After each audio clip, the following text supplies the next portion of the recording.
together for you, and how important the story is to you, being so similar to your own?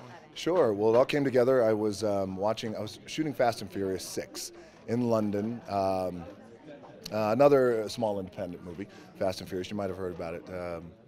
I was shooting Fast and Furious 6 in London, and it was 3 o'clock in the morning. I just couldn't sleep. And I turned on the TV, and on one of their local channels, I think it was Channel 4 in London, I saw this documentary, and I was immediately hooked and compelled. And I immediately identified with this crazy wrestling family who was very loving, loved the world of pro wrestling. All of them wrestled, by the way, the dad, the mom, the daughters, the brothers. And I come from that crazy, at times dysfunctional wrestling family.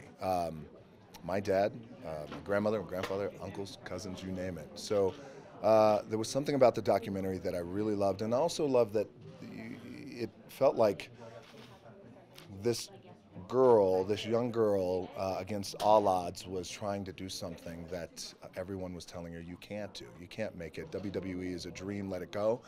You're from a little town that no one's ever heard of in England called Norwich, and it's never going to happen. And I always say that if we made the documentary from beginning to end, if we made just that into a movie, I think we would have made a pretty good movie.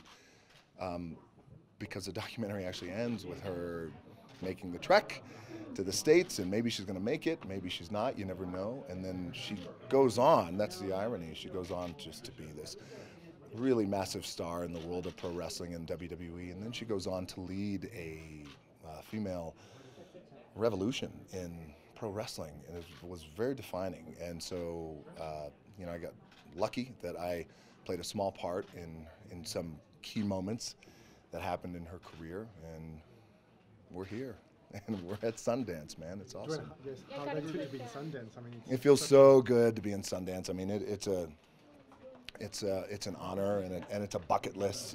It's a dream, and for my entire career, the movies that I've been making have been fairly big commercial movies with some global appeal, and I just got lucky with this movie that I thought could make a good movie, this documentary, and it did. And then we also, really attracted just great writer, director, actors, studios. That's the ironic thing too, as well, is that every studio passed on this at first, and then we were at a precipice. We could either not push forward, or we could continue to push, and hopefully somebody will come along and see the appeal of it. And Film 4 eventually did, MGM did, and here we are.